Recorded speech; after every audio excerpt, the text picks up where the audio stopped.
Ahí estamos ya. Bueno, mi duda era acerca de cuando en el texto de Borsotti nombra la segmentación vertical y la segmentación horizontal. No sé si estará bien enfocado o no en cuanto a la segmentación. Lo que yo entiendo de vertical es cuando, por ejemplo, ubicar al conocimiento, digamos, desde el ser docente, como en la cúspide, digamos, y que son a los estudiantes como algo menor, o al conocimiento de los estudiantes como algo menor. Y en cuanto a la horizontalidad, lo vería como de igual a igual, en el sentido de que el docente es colaborador a la construcción de este aprendizaje, digamos. O no, no sé si esto es bien, o no, nada que ver, no sé, esa es mi duda. Vamos hacia algún lado, ¿no? Aquí estamos para construir aprendizaje, para ayudar a comprender los textos. Borsotti, ¿qué nos está diciendo? ¿Y cómo define la segmentación vertical, a la primera que aludías vos? ¿Cómo la nombra? ¿Recuerdan? Él dice que es una desarticulación entre los niveles educativos. Perfecto. Entonces, no estamos hablando solo de docentes, sino entre niveles del sistema educativo. ¿Sí? Entonces, tenemos diferentes niveles que son el nivel inicial, el nivel primario, secundario y el superior. Entonces, él está articulando también con el concepto de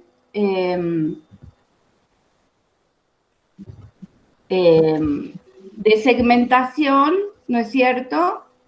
Y de segmentación horizontal, ¿no es cierto? Segmentación vertical y horizontal.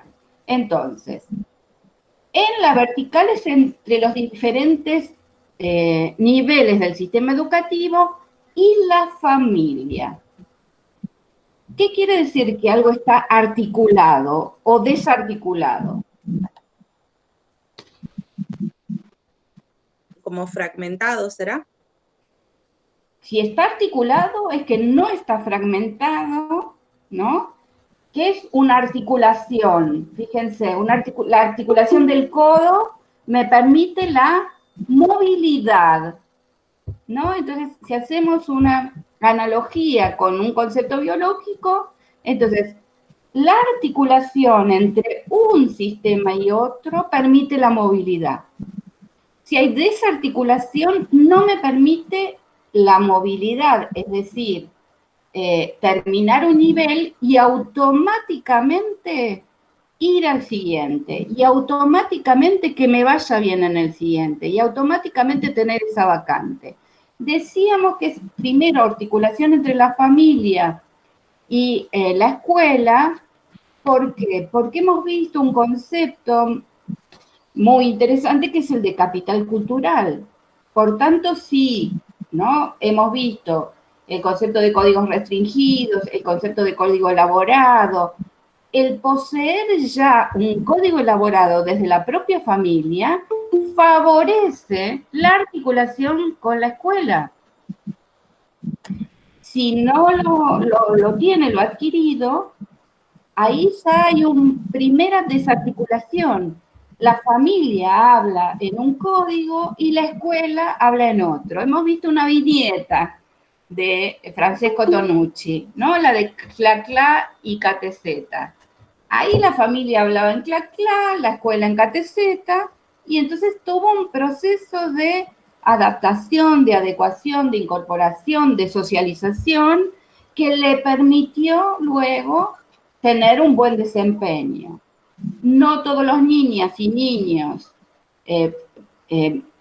vienen con el mismo capital cultural, por tanto, su primer desempeño en la escuela va a estar favorecido o desfavorecido, ¿no? Entonces ahí hay una primera articulación entre la familia y la escuela. Por otro lado, la articulación o la desarticulación entre los niveles. ¿Alguno y alguna de ustedes habrá ido desde el jardín, desde el nivel inicial hasta la secundaria en el mismo colegio? ¿Alguno fue? Sí, profe, yo fui desde el nivel inicial hasta el secundario. Hasta el secundario. Bien, ¿qué fue? ¿Una escuela normal? No, fui al Colegio Santa Teresita. Ah, bueno, el Colegio Santa Teresita. Por lo general, los colegios privados tienen una articulación ya de por sí. Uno se inscribe en el nivel inicial y ya sabe, si paga, que tiene la vacante hasta la secundaria. Las escuelas normales también, ¿no? La que en general ha sido formadora de maestros. Si uno llega a conseguir una vacante, que es como sacarse esa lotería de la vida, ya está inscrito, inscripta en nivel inicial, luego pasa a la primaria y a la secundaria y quizás también termina el terciario, ¿no? Ahora, ¿qué sucede cuando no es así? Cuando no está articulado, está desarticulado. Por tanto, termino la escuela primaria y tengo que salir a buscar una vacante a algún lado, en alguna escuela secundaria. Y si quiero en algún colegio que yo elijo, tengo que rendir examen de ingreso. Entonces ahí hay una desarticulación. Nada me garantiza la vacante en el siguiente nivel. Bien, eso ahí se entiende cómo es la articulación o desarticulación. Es muy importante porque en general, ¿quiénes son los que tienen un circuito desarticulado? Son los que menos tienen, ¿no? Los que tenemos capital cultural, el que requiere la escuela y lo hemos desarrollado, etcétera, y capital económico, podemos hacer que nuestros hijos e hijas se preparen con alguien para rendir ese examen de ingreso e ingresen a las escuelas vistas como de un nivel de alta calidad educativa. Entonces pasamos al otro concepto, que es la segmentación horizontal. Si ponemos, yo hablo con las manos, las tengo que subir las manos si hablo con las manos. Si miramos el eje cartesiano a nivel horizontal, entonces vemos que en el mismo nivel educativo hay una oferta desigual en cuanto a la calidad educativa. Por ejemplo, todas las primarias enseñan lo mismo. ¿Todas las primarias tienen una oferta de calidad igual?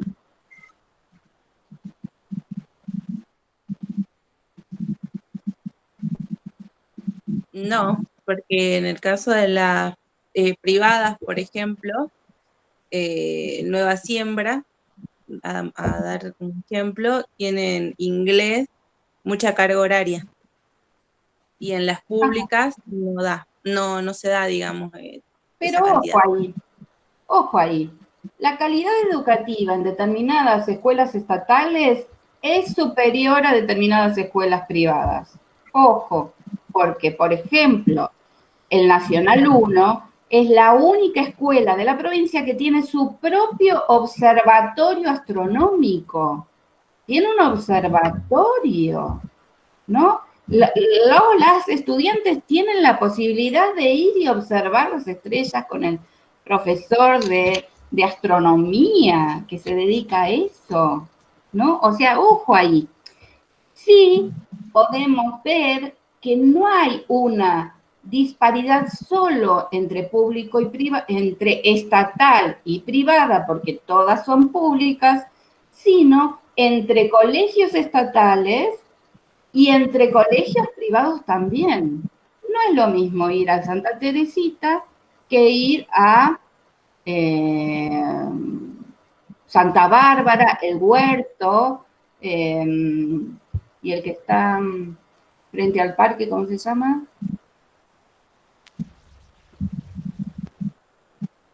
El Salvador. No es lo mismo, no es la misma calidad, ¿sí? Ahí se nota, no es lo mismo ir al FASTA, al Salvador, a Santa Teresita, al Huerto y al Gianelli, sí. Sí, Gianelli. Bueno, ahí ven la disparidad y la calidad educativa, como la nombra Borsotti, ¿en qué está dada?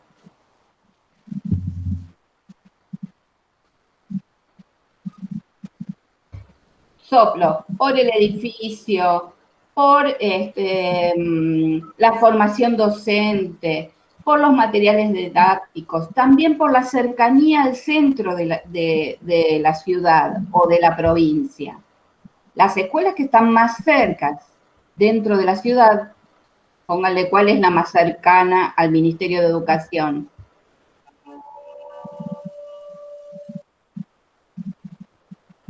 La Escuela Belgrano, la Monteagudo, son las que están más puestas en el ojo de la población. Las escuelas que están en Cusicusi, ¿sí? Allá lejos, no pueden presionar tanto por mejor calidad educativa, ¿no? No se las escucha tanto.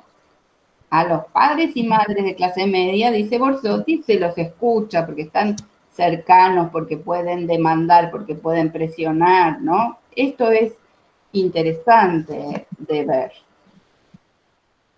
Lo que sucede es que también las estudiantes no tienen la misma cantidad de horas, porque en las escuelas, por ejemplo, rurales, parte del horario escolar lo dedican a desayunar y almorzar. ¿No es cierto? Hay escuelas también en la ciudad que son urbanas, pero están más en las márgenes, que también parte de su horario escolar se lo dedica, por supuesto, a alimentar a los estudiantes que no podrían estudiar o aprender si no tienen ese desayuno o ese almuerzo. Por tanto, se recorta del horario destinado a la enseñanza y aprendizaje para darles de comer, ¿no? Por tanto, ahí hay una disparidad en la oferta de solo el horario escolar. ¿Cuánto tiempo la escuela se dedica a la enseñanza-aprendizaje? No, entonces ahí tenemos una segmentación diferente, oferta de calidad educativa para un mismo nivel. Y luego, desarticulación de niveles. Por tanto, eso constituye un circuito educativo por donde transitamos, de baja calidad, de mediana calidad o de alta calidad, por donde cada uno de nosotros y nosotras seguramente transitó. ¿No? Yo no fui al Nacional Buenos Aires, por ejemplo, o al Carlos Pellegrini. No fui. Ni siquiera sabía que existía esa oferta de alta calidad educativa. Desconocía cómo había que hacer para ingresar. ¿No? Yo creo que descubrí eso ya cuando estaba en la universidad. Entonces, ahí también Borsotti dice que los sectores que menos tienen piden más de lo mismo. Y los sectores que más tienen conocen perfectamente que hay distintos circuitos por los que transitamos escolarmente, por tanto se disponen a elegir, ¿no? Es algo, yo como maestra y a su vez como de ciencias de la educación y ya siendo docente en la universidad, cuando tuve mis hijas, empecé lo primero, ¿no? Ya desde que estaba embarazada, ya empecé a preguntar por las escuelas en Jujuy. ¿Cuáles eran las mejores escuelas? ¿Dónde debían ir mis hijas en su escolaridad? Es toda una elección familiar, por tanto, tiene que ver con este acceso y con esta desigualdad social que se traduce en desigualdad escolar. ¿Sí? ¿Hasta ahí voy? sí, profe. Entonces, ahí entra la docencia. No es lo mismo un docente recién graduado que un docente con mucha experiencia, ¿no? Entonces, mucha experiencia y la juventud da algunas cuestiones, pero la experiencia da manejo grupal, manejo de vínculo con la comunidad, con los padres y madres, o sea que da muchísimas cosas. Y por lo general, la docencia con menos experiencia comienza haciendo sus trabajos profesionales, sus primeros trabajos, en lugares donde se precisa muchísimo más experiencia. Entonces, los sectores más desfavorecidos reciben a docentes iniciándose, que tienen mucha energía, mucha pasión, etcétera, pero les falta todavía la experiencia. La docencia con mayor antigüedad, que se ha perfeccionado, etcétera, entonces ya se acerca al centro de la ciudad o de la provincia, digamos así, a las escuelas más céntricas. Ahí hay un movimiento que han estudiado investigadores e investigadoras, una investigadora, Claudia Jacinto, que ha estudiado esto, que al iniciarnos nos vamos lejanos porque por puntaje no podemos acceder al centro y a su vez volvemos a esa periferia cuando nos estamos por jubilar y que volvemos como directoras de escuela, ¿no? Ahí hay un movimiento de ida y de retorno. Pero siempre pensando no el docente como individualidad, sino como conjunto y qué es lo que ofrece el sistema educativo a toda la población. ¿Ofrece lo mismo? El currículum es el mismo. En la práctica, la oferta de calidad es desigual. ¿Qué otra pregunta?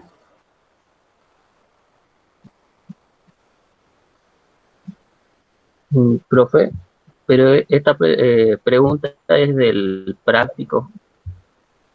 Tenía yo una duda en el punto 2, donde dice, le pedimos que consigne año de escolaridad de padre, madre, abuelo, abuela, o la persona que fue tutor.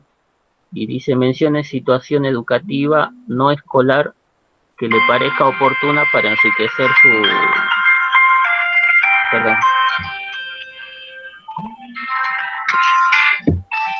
para enriquecer su trabajo.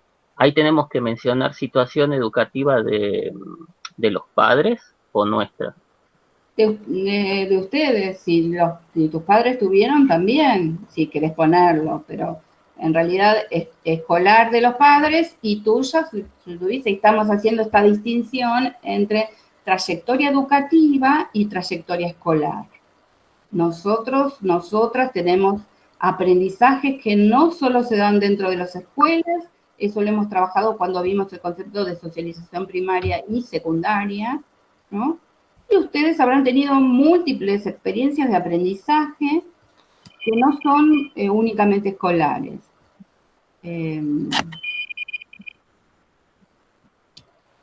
No sé, a mí me mandaron en algún momento a aprender guitarra. ¿No? Iba una profesora. Me mandaban a un club, porque como mis padres, mi mamá y mi papá trabajaban muchas horas todos, entonces me mandaban a un club, a gimnasia, no sé. O sea, como que me completaban el día con actividades porque ellos no estaban. Inclusive cursé doble escolaridad, pero hay aprendizajes que me lo dieron otras personas, o sea, aprender a cocinar un bizcochuelo, ¿no? Y no me lo enseñaron en la escuela. En la escuela me enseñaron a hacer torta de chocolinas, en sala de 5. Eran re progresistas, los de muchos años, así. 51 años que me enseñaron la torta de chocolino. ¿Se entiende esta distinción? Y cada uno, que eso es lo interesante de este trabajo, explorará. Y quizás tuvieron en algún aprendizajes en alguna iglesia, en algún club de fútbol, en la escuela de música, porque ahí fueron a la peluquería de los hermanos Chani y aprendieron un instrumento. Ahí no es escolar, pero es educación normal. Profe, por ejemplo, sí. Yo había ido a un curso de realización de origamis y por ahí se podría relacionar porque también, bueno, el tema de la simetría, de las partes que tienen que estar tan exactas con las matemáticas, digamos, aplicables dentro del aula. Claro. Bueno, vos aprendiste matemáticas o en realidad geometría de una manera diferente y no en la escuela. En la escuela aprendiste un tipo de geometría y por ahí que ahora sí, seguramente las docentes están incorporando hacer origami o otras cuestiones, pero por ahí no. Entonces vos aprendés geometría de manera no escolar. Con el origami es fantástico. Hay cursos para docentes de origami para enseñar geometría, por ejemplo.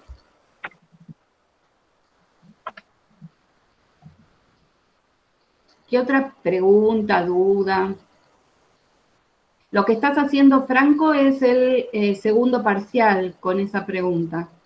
El trabajo práctico era sobre teorías educativas y esta pregunta corresponde al segundo parcial. Ah, sí. Sí. No, como fue como una seguidilla, primer parcial, segundo trabajo práctico de teorías y segundo parcial, y algunas pocas que no se presentaron están haciendo el recuperatorio, entonces es como un despiste de cómo se llama lo que estoy haciendo. Lo importante es el contenido que le estamos poniendo. ¿Qué otra cuestión? Y si son experiencias así negativas, porque a mí me salen muchos recuerdos como experiencias negativas en cuanto a mi pasaje por la escuela secundaria. Esa también las anotamos, digamos, o sea, porque eso es lo que pasamos de alguna forma. Es la tuya, que es única.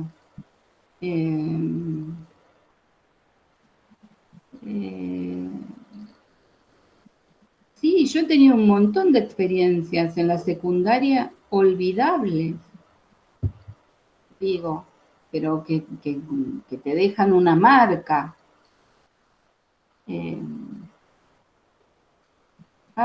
Tantas. Sí. Yo cursé durante la dictadura, del 77 al 81. Por tanto, iba a una escuela estatal y parecía, no sé, una escuela como si fuera de monjas, porque como el guardapolvo por acá, y desde ahí en más, yo iba en la primaria en una escuela mixta, y pasar a ser, era estatal y solo de señoritas, y para mí era un horror. Me educaron en una enseñanza mixta, coeducación.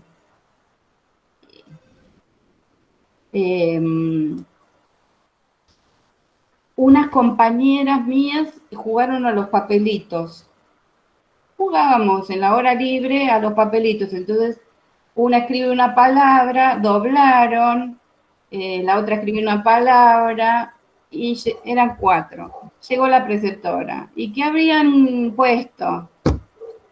Tonteras, no sé qué habrá puesto, alguna mala palabra, lo que se piensa que es una mala palabra. Las expulsaron de la escuela. Las expulsaron. Una era excelente, era bandera, la expulsaron, no hubo manera. Y no hubo manera que nosotras nos resistiéramos a eso. Entonces ahí hay un montón de experiencias individuales y colectivas muy desagradables. Muy desagradables.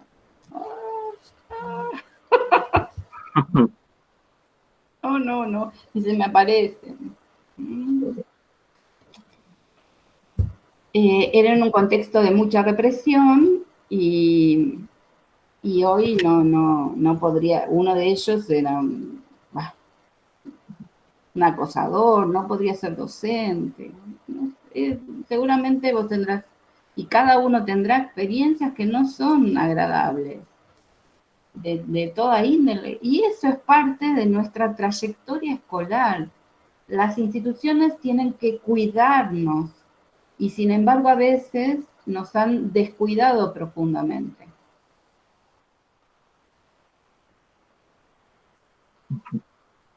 Sí, profe, yo cuando iba a primer año de polimodal, bueno, teníamos muchos amigos, ¿no es cierto? Y ese año fue como que se quedaron 17 chicos, entre mujeres y varones, y entre ellos todos mis amigos.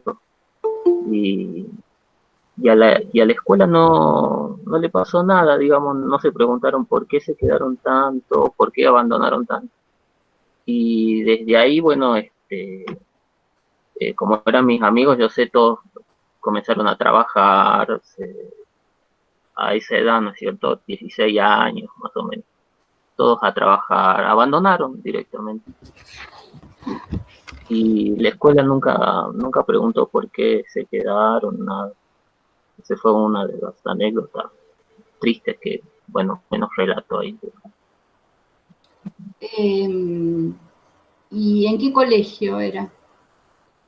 Yo soy de Perico, bueno, vivo en Perico en realidad. Colegio San José de acá, de Perico. Y sos hincha del Expreso Azul. No, curiosamente no. Vos sabes que, y a todos y a todas, hay una tesis de antropología sobre, hay varias sobre Perico, y hay una sobre la hinchada de fútbol de Talleres de Perico. Por eso, la facultad ha estudiado a Perico, ¿no? Y hay otra tesis sobre bolivianos y bolivianas en Perico, muy, muy interesante. Bueno, ahí, esa no la conocía. ¿De quién es? La del doctor Federico Fernández, sí la conozco. y de la de bolivianos. Ana María Mealla, Anita Ajá. que están vinculados al centro cultural y etcétera. Sí. La voy a tener en cuenta para buscarla. Sí. Bien, ahí lo que aparece es, y pueden trabajar los conceptos de Terici, ¿no? Sobre cronologías de aprendizaje, sobre trayectorias escolares y trayectorias educativas, sobre trayectorias teóricas y trayectorias reales, ¿no? Cómo se concibe esa trayectoria de tal manera que se interrumpe la escolaridad, por tanto, la escuela no se hace cargo de eso, ofrece para todos y todas por igual. Pero debe haber sido muy, bueno, no, quizás la historia de la institución sea que en primer año no aprueban, que se quedan y ya la institución lo naturaliza, es parte del ser institucional, ¿no? Modificar esas cuestiones, bueno, ahí ¿qué debe haber pasado? Que había una desarticulación entre la primaria y la secundaria, entre los requisitos que pide la escuela para la primaria y la exigencia en cuanto a la cursada en primer año, ¿no? Borsotti refiere fuertemente que la desarticulación y los obstáculos y la repetición y desgranamiento se producen en los primeros años de cada nivel, ¿no? Primero, segundo, tercer grado de la primaria y primero, segundo y tercer año de la secundaria. Y sobre todo en materias como lengua y matemáticas. Esto nos está diciendo Carlos Borzón. ¿Qué otra duda, pregunta? Yo, profe, ¿a qué hace referencia Tedesco cuando se habla de costos? Porque es como muy amplio, ¿no? Porque esa parte del parcial dice, ¿no? ¿Qué costos considera que hubo? ¿Quién o quiénes lo afrontaron? Desarrolle, bueno, conceptos trabajados en Tedesco. El texto hace referencia a un proverbio árabe que dice que nada es gratis en la vida. Por ley, la educación es gratuita, ¿no es cierto? Es gratuita la educación, por lo menos en el ámbito estatal. Sin embargo, Tedesco está mostrándonos, está develando ese secreto acerca de los costos. Por un lado, hay un costo que afronta el Estado, ¿sí? Que se denomina financiamiento educativo. ¿El Estado qué paga? Los sueldos de los Los sueldos, docentes, por supuesto. ¿Qué más? la comida seca, la merienda seca de los chicos. ¿Qué más? Se tiene que encargar de supuestamente brindar los insumos de limpieza y bueno, esa parte. Y las ¿Para pistas, limpiar qué? la institución, El edificio. claro. Claro, tiene que proveer también un edificio, ¿no? Entonces, ahí mencionaste el edificio, los sueldos docentes, el mantenimiento, todo eso lo tiene que hacer el Estado. Ahora nos debiera proveer Internet, en una época proveyó Internet en las escuelas tenían Internet, los estudiantes, por lo menos de la secundaria, se podían conectar, recibieron una computadora. Bien, todo eso es el financiamiento educativo por parte del Estado. Y los otros costos, ¿cómo los nombran? ¿Qué cantidad de otros costos? Que dice que asumimos las familias. La familia del estudiante asume costos. Bien, ¿cuáles son esos costos? Será la vestimenta de los estudiantes, o sea, de los hijos, el tema del material, los libros, los manuales. Bien, entonces ahí tenemos un costo de acceso a, ¿cómo lo nombraríamos con Bourdieu?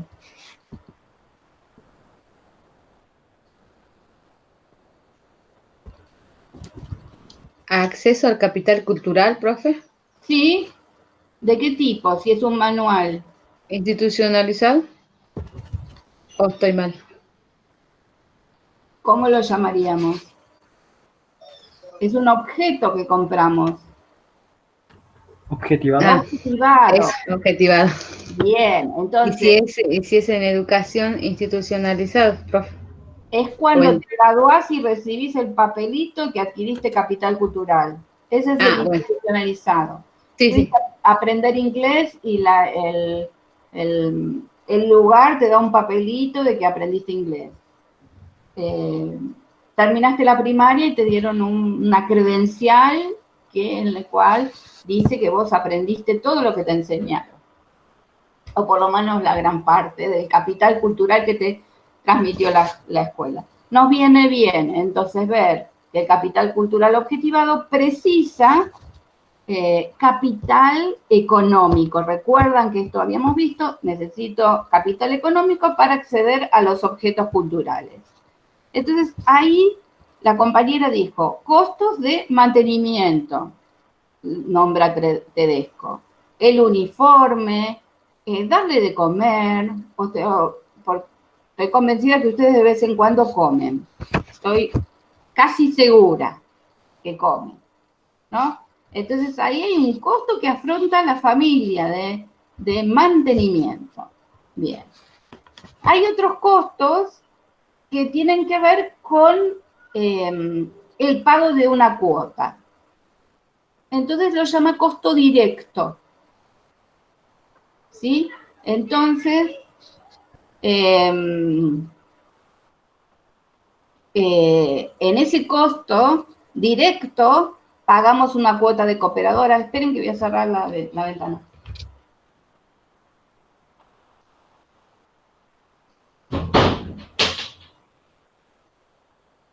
Así, yo no me distraigo porque me quiero ir a jugar con los niños de enfrente. Bueno, un costo directo, un pago de una cuota. Algunos de ustedes, si fueron a una educación de gestión privada, han pagado una cuota, pero las que hemos ido a una educación estatal, también hemos pagado el costo de una cooperadora, y que se constituye como obligatoria, porque si uno no tiene la plata para la cooperadora, no lo quieren inscribir, puede denunciar, etcétera, pero es un costo que las familias abonan y está en manos de las familias. Entonces tenemos el financiamiento, el costo de mantenimiento y directo, que son costos que afrontan las familias, y hay otro tercer costo, que es el de lucro cesante. Y ahí se nos complica un poquito, pero no tiene demasiada dificultad. Entonces veíamos que en los costos que afronta la familia hay un costo de mantenimiento, uno directo, es decir, plata que la familia abona, paga, le sale de su bolsillo. Hay otro costo que es el indirecto. ¿Por qué?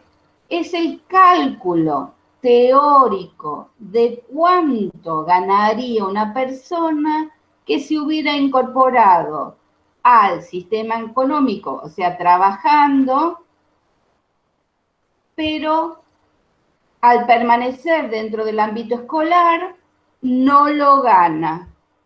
Entonces, es indirecto porque deja de ganar. En general, los niños y niñas permanecen en la escuela, por lo menos en la primaria, pero no todas las familias pueden afrontar ese costo de lucro cesante. Cesante quiere decir que no ingresa. Es una ganancia que no ingresa para la familia. Por ejemplo, mencionábamos en alguna clase de consulta, si la familia está en la zafra. Todos los de la familia tienen que trabajar para que se les complete la canasta familiar de subsistencia. Por tanto, ese niño no puede ir a la escuela, necesita trabajar, ¿no? Entonces, aquí el compañero nos decía, ¿no? Franco, que sus compañeros se incorporaron al mercado laboral. Abandonaron la escuela, habría que ver, podríamos hacer hipótesis de que en realidad trabajaban y estudiaban, no podían estudiar solamente y por tanto, bueno, eso produjo desgranamiento o que tiene que ver con el capital cultural o con factores vinculados a la oferta educativa o propios de la adolescencia. Múltiples hipótesis podemos hacer. También podemos revisar cuántos de nosotros a determinada edad tuvimos que salir a trabajar para poder seguir estudiando. Es decir, que continuamos estudiando en el nivel superior, es más común, porque aparte ahora ya son ustedes adultos y adultas, que no pueden solo venir a la facultad a estudiar, tienen que trabajar, ¿no? Para la autosubsistencia. Por tanto, porque la familia no puede afrontar ese costo de lucro cesante. Ahí recibo preguntas, si me hice entender o no. Es decir, si yo permanezco en la escuela, esas horas no estoy en el trabajo ganando plata. Entonces, el cálculo que es hacer cuánto ganaría si me incorporaría al mercado laboral, a un empleo, si estuviera trabajando. ¿Cuánto ganaría? ¿No? Y entonces, lo que ganaría, ese cálculo, es la ganancia que no tiene la familia, que se llama lucro cesante. No es plata que abona la familia, sino que plata que rescinde de ganar. Profe, entonces nosotros tendríamos que abordar esa consigna desde estos 3 costos, desarrollarlos y bueno, y confrontar con nuestra experiencia, digamos. Claro, en el caso de que hay una alerta, porque si fuiste a una institución privada, la mayoría de las instituciones privadas tienen un subsidio del Estado. Entonces, hay un financiamiento de la educación por parte del Estado, no son únicamente 3 costos. Los 3 costos son los que afronta la familia, pero en el trabajo también tiene que aparecer lo que financia el Estado. Aún en las instituciones privadas tienen subsidios y es un porcentaje grande del presupuesto educativo. Aún en los terciarios privados, ¿no? El Populorum Progressio, por ejemplo, recibe subsidio para sueldos docentes. Entonces el Estado está destinando a financiar también la educación privada. Y eso tiene que aparecer en el trabajo, porque si no estamos hablando solo de los costos de la familia con estos 3 costos. El directo, el de mantenimiento y el de lucro cesante afronta a la familia, pero el Estado afronta también costos. Por ejemplo, la supervisión de las instituciones privadas, de gestión privada. Entonces ahí afronta un costo de que hay una supervisora para el ámbito de gestión privada.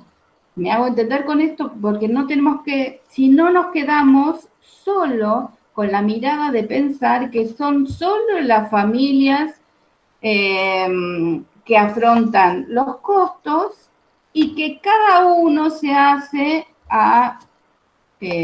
según su mérito. Y en realidad, sin el Estado, sin la presencia del Estado, ni las familias que pueden pagar una cuota, ni las familias que no pueden pagar una cuota privada, desarrollan la trayectoria educativa de sus hijos e hijas.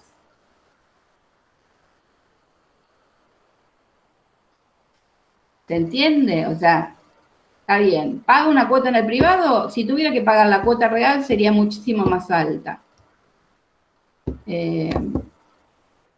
Paga la cooperadora en la gestión estatal, pero el Estado brinda, ¿no? Yo escucho muchas historias de vida que dicen, yo fui a la escuela y me hice solo y avancé solo y yo pude solo. Bueno, sin ¿y a dónde fuiste a la escuela? Fui a la escuela estatal. Ah, bueno. Y si no hubiera habido escuela estatal, y no podría haber ido a la escuela. Entonces no fue tan solito, sino que fue por la política pública.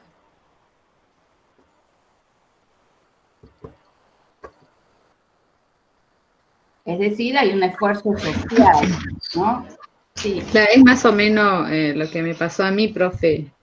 Más allá de todo que hayan sido las cuotas, por ejemplo, en el Populorum Progressio, yo decidí por la pública porque, bueno, como usted dijo, el costo también lo que tiene que pagar la familia.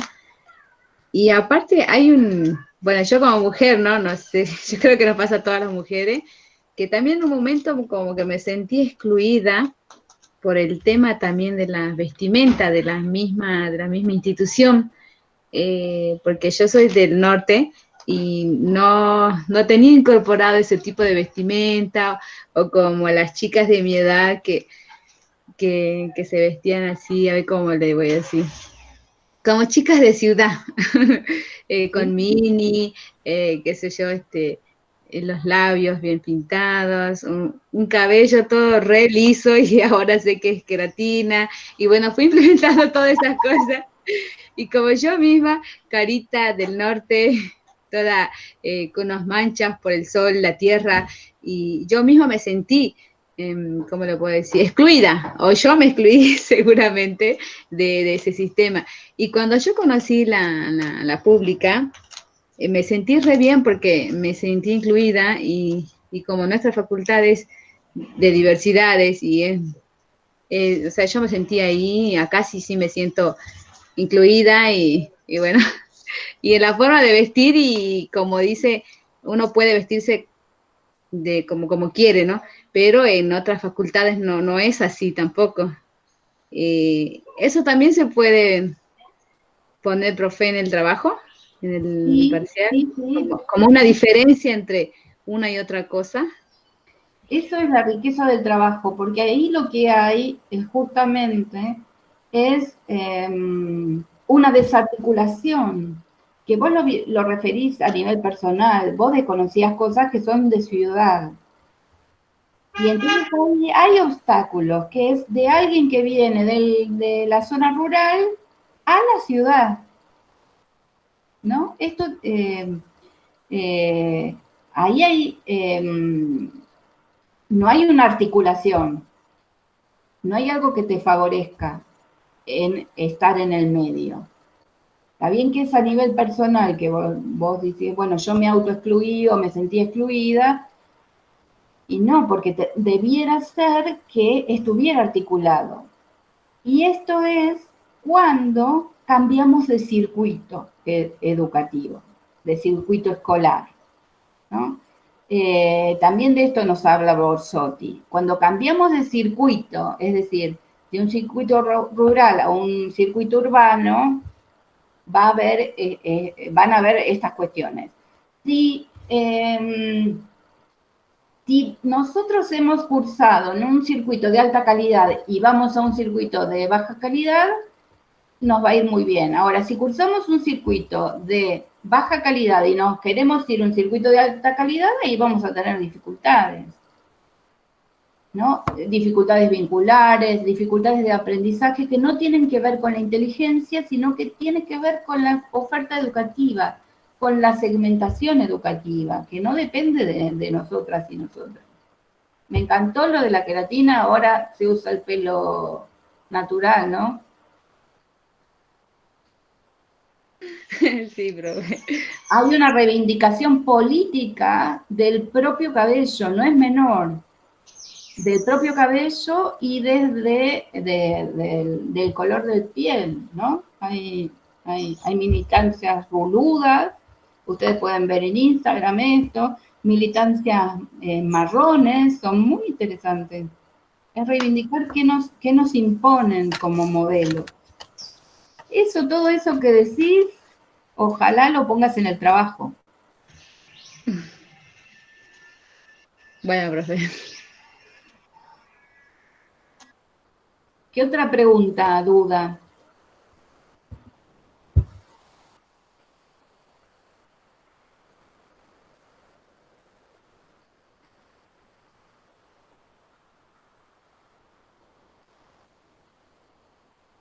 ¿Ya estamos?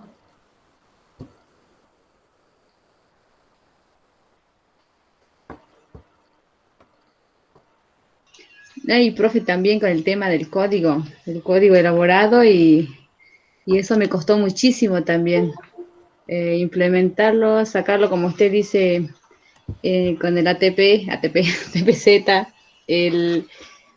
me cuesta muchísimo porque tengo un código restringido, por lo mismo que soy del norte y bueno, ya empecé cuando entré a la universidad, empecé como a ampliarlo y al tener ese código muy restringido, siempre fui como muy callada y solo de escuchar. Y saber solo escuchar y por eso mi esposo, ahora estoy casada, mi esposo me decía, pero ¿por qué no preguntás? ¿Por qué no hablas? Y le digo, porque no me sale qué preguntar, no me sale qué decir, qué digo si me dicen esto, ponelo. Y nada, porque me quedo callada y si me dicen, no, no hay tal cosa, y yo digo, bueno, y aparte es como es también el tema del proceso de socialización primaria, porque como le decía en el aula taller, le decía a Violeta, que la palabra de mi papá, si era no, es no. Mi mamá, acá soy yo el adulto y mi palabra es la autoridad y la de tu padre. O sea, si no le hago caso a mi mamá y mi papá venía con el chicote y era su palabra, o sea, sí es sí, no es no. Entonces, cuando yo vine para acá, me costó muchísimo. Iba a algún lado, me decían sí o no, y yo me quedaba con eso. O sea, mi esposo me decía, ¿por qué no preguntas el por qué? ¿Por qué no, no sé, por qué no están así mis papeles o por qué mis trámites no avanzaron? ¿Qué tengo que hacer? Y yo me quedaba con el no, y bueno, eso es mi experiencia, ¿no? Bueno, ahí yo quisiera hacerte una aclaración, que no es que tenés un código restringido, porque vos aprobaste la primaria y aprobaste la secundaria. Entonces la escuela ya te brindó código elaborado, de tal manera que vos te podés sentar a leer un texto de la facultad y mínimamente con ayuda, porque siempre precisamos alguna ayuda de un diccionario, de alguien que nos explique, eso es parte del aprendizaje, pero tenés código elaborado, ¿sabes? Escribir. Ahí está donde vos tenés algunas disposiciones que tienen que ver con el entorno, hábitos diría. Bourdieu, a mí me pasó lo mismo, viniendo de una gran ciudad de Jujuy, yo no hablaba, o sea, ahora no me pueden parar. Hasta que te encontrás en el entorno, ¿no? Y bueno, la Facultad de Humanidades también te enseña la defensa de los propios derechos, ¿no? A preguntar, eso es parte de la formación como ciudadana y ciudadanos que tenemos, a preguntar, tenemos derechos a saber, a la información, ¿no? Todo eso. Pero no tenés solo código restringido, tenés restringido y elaborado. Vos autorizate porque ahí está, tenés todo un aprendizaje de que ya cursaste, ¿no? Aprobaste la secundaria, eso te dio muchísimo capital cultural, muchísimo. Y más vos te estás favorecida porque ahora conoces allá y acá. Sí, profe. Sí, eso es lo que le iba a preguntar con el tema de la experiencia educativa. ¿Lo tengo que relatar todo de la primaria y secundaria o solo fragmentos? Porque, por ejemplo, yo tuve toda una primaria, desde jardín a séptimo, en una escuela. Y después desde de octavo a quinto año, que es una, y allá no hay otra opción, no hay escuelas, hay una sola, una primaria y una secundaria. Y no sé, yo lo veía como... Bueno, yo no conozco de dónde sos. Imagínate que no conozco el lugar y me lo tenés que presentar, me tenés que mostrar a mí cómo fue, cómo era. Esto que vos me decís, hay una sola primaria, hay una sola secundaria, dónde está ubicada, cómo es, qué edificio tiene, era plurigrado, había un maestro para cada grado, tenía director, tenía directora, cómo era el edificio, no tenían edificio propio y funcionaban en iglesia, ponele, o debajo de un árbol. Escribí como para alguien que desconoce, que soy yo, desconozco. Ok, profe. Y ahí entonces me voy a adentrar en el mundo maravilloso de las trayectorias escolares, ¿no? Y bueno, si vos recortás o cómo lo redactes, ya es una elección tuya. Ok, profe. ¿Qué otra pregunta, duda? Profe, otra consulta. En cuanto en la consigna número 4, dice, describa situaciones que a usted le parezcan pertinentes y que son definitorias para su acceso al capital cultural. Dentro de estas situaciones puedo nombrar no tan solo lo escolar, sino también lo familiar, lo cotidiano. ¿Sería o no, profe? Sí, fíjate vos que mi papá y mi mamá trabajaban, por ejemplo, todo el día. Pero yo tenía una compañerita de grado, eh, muy amiga, Patricia, que su mamá tenía inquietudes culturales, ¿no? Tenía muchas inquietudes culturales, la mandaba ella a danza. Entonces, en las vacaciones de invierno yo recuerdo que ella nos llevaba al teatro. Yo no hubiera ido al teatro con mi mamá o con mi papá, o mi mamá me llevaba al cine. Pero con ella conocí eh, teatros, por ejemplo. Algún teatro, el Teatro General San Martín, hasta que ahora recuerdo, es una experiencia cultural. Eh, Mi abuelo me llevaba a la calecita de la plaza, he ido al cine, no sé, múltiples aprendizajes que hemos tenido.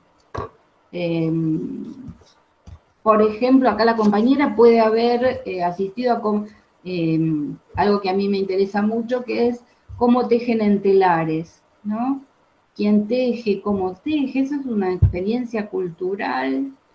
O ustedes han asistido al carnaval, a Claro, una eso es lo que... comparsa, A la Pachamama, por a la ahí. Pachamama.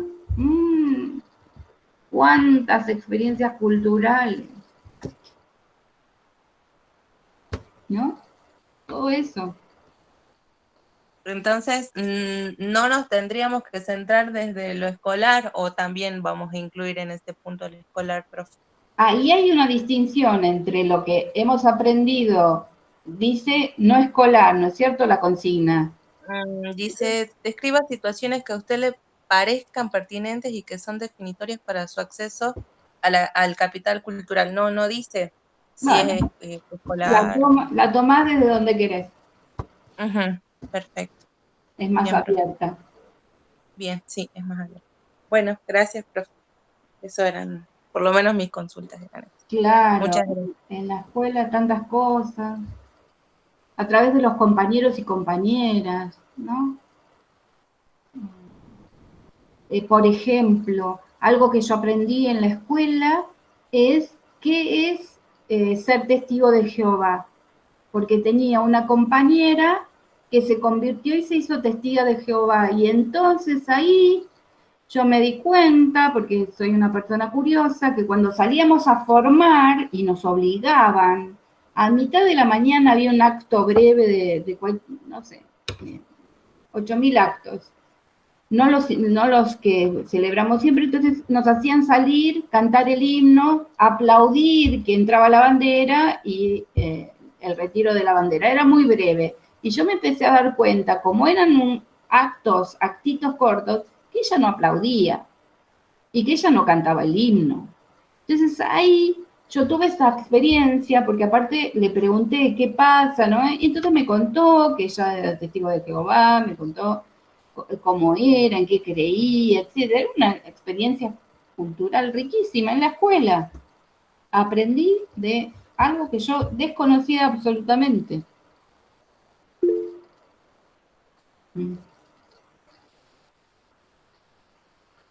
Profe, ¿cómo le va? Hola. Hola. Sí, a mí también me pasó con mi compañero que era evangelista, digamos, el colegio era católico. Entonces, yo en un momento a consultarle al directivo, digamos, por qué solamente habían capillas y cosas así para esa gente. Y bueno, me explicó un par de cositas que yo no sabía, digamos, esto que estamos hablando ahora del papel del Estado. Y yo no estoy al tanto del parcial, pero sí, me voy dando cuenta un poquito de cómo viene la mano. Jorge, ¿qué pensamos hacer con el parcial? Y ahora lo estoy analizando recién ahora y Bien, sé que tengo un par de días. bien. Entonces, más allá de esta clase, seguimos en consulta, yo sigo, cualquier duda, cualquier pregunta, porque cuando nos vamos adentrando en la lectura del parcial, nos surgen, por ejemplo, las compañeras hicieron varias preguntas de cómo organizar y el compañero, cómo organizar esa escritura, así que estoy a disposición para los que hayan preguntado y para los que no también. Bien, bien, sí, profe, tengo anotada acá un par de aclaraciones que hizo recién y preguntas de los compañeros.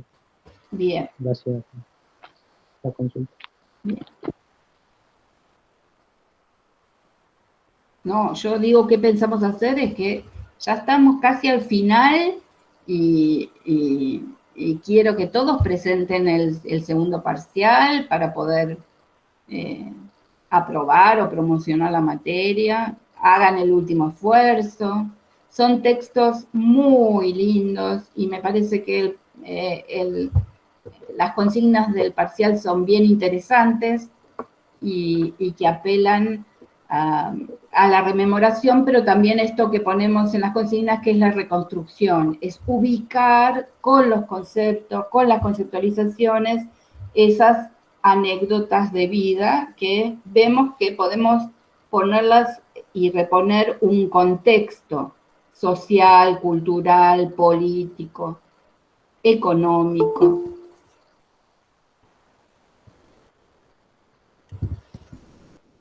¿Qué otra pregunta? ¿Qué otra Profe, y en cuanto al tipo de evaluación, cuando dice el archivo tiene que tener, bueno, el nombre, apellido, comisión. Nosotros, yo pertenezco al grupo de WhatsApp, ahí coloco WhatsApp. Y tipo de evaluación, Segundo parcial, ahí en el ejemplo te lo dice. Sí, ahí está. Ahora Por favor, perdón. eso es indispensable para que yo avance más rápido, es que pongan tal cual, nombre, el apellido, nombre y la comisión. Así yo voy más rápido en la evaluación. ¿Y usted está en otra cátedra después, profe? Sí, antes decía que no, y ahora digo que sí. Para anotarnos después, decía yo. Pero Bueno, tengamos. es en el primer Son muy elevados. la estamos dictando, que es el Seminario de Educación Sexual Integral. Eso hemos abierto este año. Con la profe Carrizo, que es de la otra comisión de aula virtual.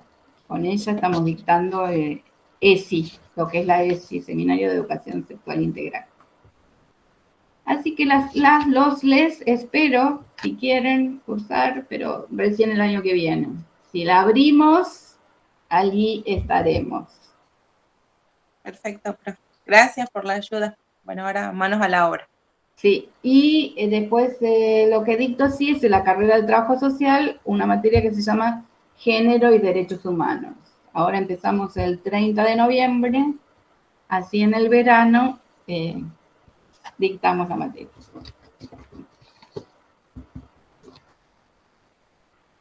Bien, ¿qué otra pregunta, duda o nos vamos?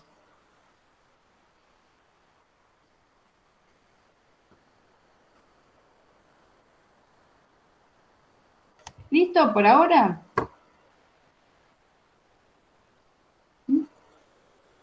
Si quieren otro... Oh, sí, Jorge.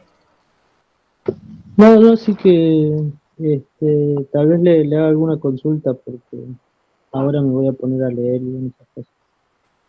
Bien, si quieren... Tenemos hasta el 20, ¿verdad? Sí, el viernes. No se olviden de inscribirse a las materias del segundo cuatrimestre. Y el jueves podríamos hacer otra clase de consulta si quieren, si les sirve, podemos. Sí, profe, mejor. Sí, profe, mejor. Sería bueno. Yo soy como adivina, ¿no? Sí, Bueno, pero jueves, ¿a qué hora? ¿A esta hora o más tarde? sería bien esta hora, profe, no sé, yo digo, ¿no? Si Bueno, Juan, tenemos tiempito. el Sí, primero que profe. habló, entonces 4 de la tarde. Perfecto. Sí. Ahora estaba leyendo en sí los textos y estoy marcando y varias cosas para ya empezar también a preparar el examen. Sí, sí. Sí, profe. Lo importante es que le sea interesante, ¿no? Como realmente creemos que es muy interesante. Estos 3 textos y la experiencia esta de escribir este parcial. Que no solo sea reproducir los textos, sino que tiene otra complejidad. Bueno, entonces nos estamos juntando el jueves, a ver, yo puedo, recién a las 5 de la tarde el jueves. Así que nos estaríamos juntando a las 5. Les mando el enlace. Bien, profe. Igual Sí, Gracias, profe. en el hay aula, compañeras que no se pudieron conectar hoy, seguramente jueves se conectan. bueno, si no queda la grabación, igual si tienen dudas, consulten en el aula, consulten en el WhatsApp. Traten de no consultarme por privado la pregunta, porque la pregunta sirve a todos. Yo no es que no quiera contestar por privado, sino que prefiero que la hagan en el grupo y yo puedo explicar para todos y todas. Y si no, yo traslado la duda al grupo y listo. Si tienen así como no se animan a preguntar, pero pregunten, ya me conocen, así que no hay no hay otra Sofía más que esta, ¿no? Estamos construyendo aprendizaje y estamos aprendiendo, y en ese aprendizaje a veces llegamos a leer, a veces nos faltan unos días para leer, ¿no? Y cuando voy leyendo, ahí recién me sale la duda, así que espero vuestras consultas. Nos estamos viendo el jueves por aquí y nos estamos viendo en el aula y en el WhatsApp.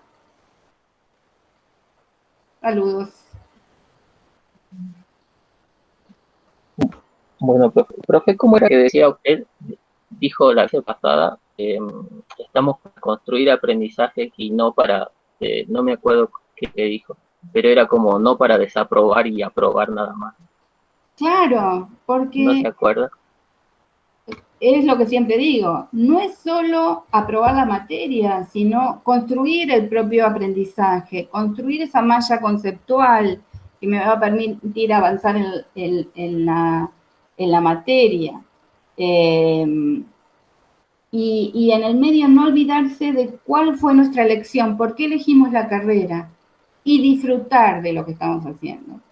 Porque muchas veces se nos pierde con tengo que hacer el parcial, tengo que entregar el trabajo práctico, tengo el deber ser de aprobar, que precisamos aprobar para avanzar en la carrera, pero no se nos tiene que perder que estamos para aprender y también para disfrutar de ese aprendizaje. No sé lo que habré dicho, podemos mirar la grabación, pero es lo que yo pienso, ¿no? Que a veces se nos pierde ese disfrutar de lo que estamos haciendo y aprendiendo.